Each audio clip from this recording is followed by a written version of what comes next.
नमस्कार मित्रों, आपका हमारे चैनल में हार्दिक अभिनंदन है। आज हम आपको बताने जा रहे हैं प्रदोष व्रत कब है, शुभ मुहूर्त, महत्व एवं व्रत कथा एवं संपूर्ण जानकारी श्रद्धा भक्ति भाव से श्रवण करें। हिंदू धर्म में प्रदोष व्रत का विशेष महत्व माना गया है, क्योंकि यह देवों के देव महादेव को समर्पित है। इस दिन महिलाएं परिवार की सुख समृद्धि और वैवाहिक जीवन सुखमय के लिए उपवास रखती हैं, जिनका पारण अगले दिन सूर्य उदय के बाद किया जाता है। यह तिथि कन्याओं के लिए और भी खास है। मान्यता है कि इस दिन प्रभु को केवल जल चढ़ाने से मनचाह वर पाने की कामना पूरी होती है। इस व्रत माह की त्रयोदशी तिथि पर रखा जाता है और ज्येष्ठ माह में यह 8 जून को रखा जाएगा। इस दिन स्वाति नक्षत्र के साथ परिधिनद और शुभ योग का भी संयोग बन रहा है। ऐसे में महाकाल की उपासना करने से सभी ग्रह दोषों की मुक्ति और जीवन में सुख समृद्धि का योग का निर्माण होता है। प्रदोष की संपूर्ण पूजा की विधि आपको बतलाते हैं। इस साल ज्येष्ठ मास के शुक्ल पक्ष की त्रयोदशी तिथि का आरंभ 8 जून को सुबह 7:17 पर होगा। इसका समापन 9 जून की सुबह 9:35 पर होगा। उदय तिथि के मुताबिक 8 जून को ही प्रदोष व्रत रखा जाएगा। प्रदोष व्रत पूजा विधि।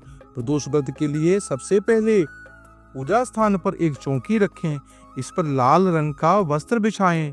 अब सबसे पहले भगवान शिव की मूर्ति और शिवलिंग को स्थापित करें। अब शुद्ध जल, दूध, शहद, घी और शक्कर से भगवान का अभिषेक करें। भोलेनाथ को फूल समर्पित करें। उसके पश्चात आप प्रभु को बेलपत्र, आग धतूरा चढ़ाएं, चंदन, भांग चढ़ाएं, बेलपत्र चढ़ाएं, दूर्वा चढ़ाएं, सुगंधित द्रव्य चढ़ाएं, आरती करें। उसके पश्चात इसके दौरान देवी पार्वती को भी फूल अर्पित करें। भगवान शिव के आगे शुद्ध घी का दीपक जलाएं, उनके मंत्रों का जाप करें, प्रदोष की व्रत का श्रवण करें। ओम त्र्यंबकं यजामहे सुगंधिं पुष्टिवर्धनम् उर्वारुकमेव वंदनान् मृत्युर्मोक्षमामृतात्। इस मंत्र का जाप करें। ओम नमः शिवाय, ये पंचाक्षर मंत्र का भी जाप कर सकते हैं। ओम तत्पुरुषाय विद्महे महादेवाय धीमहि तन्नो रुद्रः प्रचोदयात्। इस मंत्र के जाप करने से भगवान प्रसन्न होते हैं और भक्त की मनोकामना पूरी करते हैं। अब आपको सुनाते हैं हम व्रत कथा। श्रद्धा भक्ति भाव से श्रवण करें। बोलो शंकर भगवान की जय। एक समय सर्व प्राणियों के हितार्थ परम पावन भागीरथी के तट पर ऋषि समाज द्वारा विशाल गोष्ठी का आयोजन किया गया। विद्वान ऋषियों की एकत्रित सभा में व्यास जी के परम शिष्य पुराणवेता सूत जी महाराज हरि कीर्तन करते हुए पधारे। सूत जी को देखते ही शौनक आदि 88,000 ऋषि मुनियों ने खड़े होकर दंडवत प्रणाम किया। महाज्ञानी सूत जी के भक्ति भाव से ऋषियों के हृदय से लगाया तथा आशीर्वाद दिया।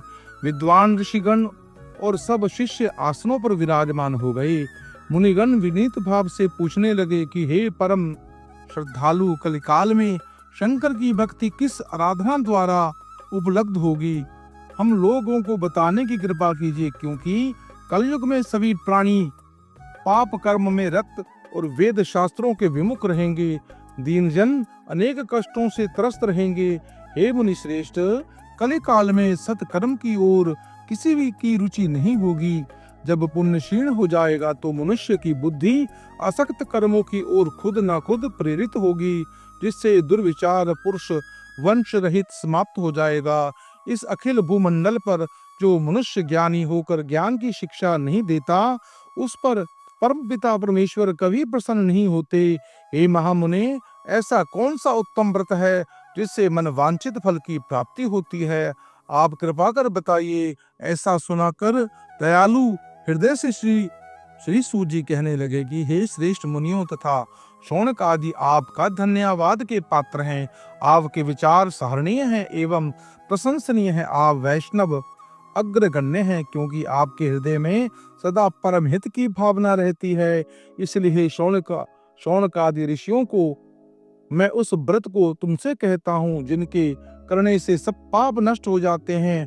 धन वृद्धि कारक, दुख विनाशक, सुख प्राप्त करने वाला, संतान को देने वाला, मनोवांछित फल की प्राप्ति कराने वाला वह व्रत तुमको सुनाता हूँ जो किसी समय भगवान शंकर ने माता सती को सुनाया था।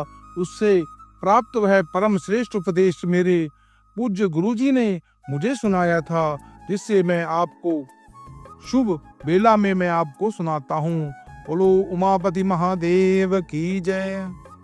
सूत जी कहने लगे, आयु वृद्धि स्वास्थ्य लाभ हेतु त्रयोदशी का व्रत करें। इसकी विधि इस प्रकार है। प्रातः काल स्नान कर कर निराहार रहकर शिव ध्यान में मग्न हो जाएं। शिव मंदिर में जाकर शंकर भगवान की पूजा करें।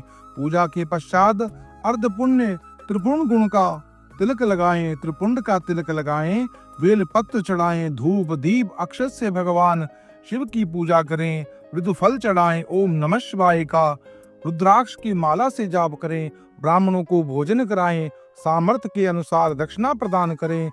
वो सत्य भाषण करने पर परम आवश्यक हवन आहुति भी प्रदान करें। उसके बाद मौन व्रत धारण कर कर ओम ह्रीम क्लीम नमः ओम नमः शिवाय से आहुति प्रदान करें। से अवशिष्ट फल की प्राप्ति होती है। व्रती पृथ्वी पर शयन करे, एक बार भोजन करें, इससे सर्व कार्य सिद्ध होते हैं। श्रावण मास में इसका विशेष महत्व है। यह परम सुख देने वाला, आरोग्यता देने वाला, यह व्रत सभी मनोरथों को पूर्ण करता है। हे ऋषिवरों, यह प्रदोष व्रत जो मैंने आपको बताया है, किसी समय शंकर जी ने सती जी को और वेद व्यास जी ने मुझे भी सुनाया था। शौनकादि ऋषियों के पूज्यवर महामते आपके यह व्रत परम गोपनीय, मंगलप्रद, कष्ट निवारक बताया है। कृपया बताने का कष्ट करें। यह व्रत किसने किया और उसे क्या फल प्राप्त हुआ? श्री सूत जी बोले, हे विचारवान ज्ञानियों, आप शिव के परम भक्त हैं। आपकी भक्ति देखकर मैं भी व्रती पुरुषों की कथा कहता हूँ। एक गांव में अति दीन ब्राह्मण निवास करता था। उसकी सांध्वी स्त्री प्रदोष व्रत किया करती थी। उसे एक ही पुत्र रतन था। एक समय की बात है, यह पुत्र गंगा स्नान करने के लिए गया। दुर्भाग्यवश मार्ग में चोरों ने उसे घेर लिया और वे कहने लगे, हम तुम्हें मारेंगे, नहीं तो तुम अपने पिता के गुप्त धन के बारे में हमें बतला दो। बालक दीन भाव से कहने लगा, हे बंधुओं, हम अत्यंत ही दुखी दीन हैं, हमारे पास धन कहाँ है? तब चोरों ने कहा, तेरे इस पोटली में क्या है? बालक ने संकोच कहा, मेरी माँ ने मेरे लिए रोटियां दी हैं। यह सुनकर चोरों ने अपने साथियों से कहा, साथियों, यह तो बहुत ही दीन दुखी मनुष्य है, अतः हम किसी को और नहीं लूटेंगे। इतना कहकर चोरों ने उस बालक को जाने दिया। बालक वहां से चलते हुए एक नगर में पहुंचा। नगर के पास एक बरगद का पेड़ था। वह बालक उसी बरगद की पेड़ की छाया में सो गया। उसी समय उस नगर के सिपाही चोरों को खोजते हुए उस बरगद के वृक्ष के पास पहुंचे। बालक को चोर समझकर बंदी बनाकर राजा के पास ले गए। राजा ने उसे कारावास में बंद करने का आदेश कर दिया। उस बालक की मां भगवान शंकर का प्रदोष व्रत करती थी। उसी रात राजा को स्वप्न हुआ कि वह बालक चोर नहीं है, प्रातः काल ही छोड़ दो, नहीं तो मैं आपका राज्य वैभव सब नष्ट हो जाएगा। रात्रि समाप्त होने पर राजा ने उस बालक को सारा वृतांत पूछा। बालक ने सारा वृतांत राजा को सुना दिया। बालक की बात सुनकर राजा ने सैनिक को भेजकर बालक के माता पिता को बुलवा लिया।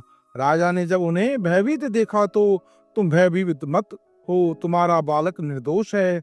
हम तुम्हारी दृढ़ता को देखकर 5-5 गांव तुमको दान दे सकते हैं। शिव की दया से ब्राह्मण परिवार अब आनंद में रहने लगा।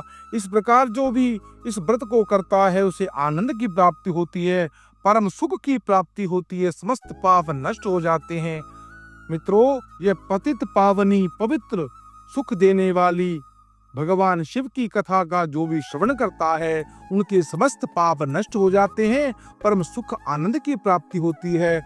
मित्रों, यह पवित्र मुक्तिदायिनी कथा को आप अपने इष्ट मित्रों को शेयर करें, पुण्य के भागी बने और कमेंट बॉक्स में ओम नमः शिवाय अवश्य लिखें। और हमारे चैनल को सब्सक्राइब अवश्य करें।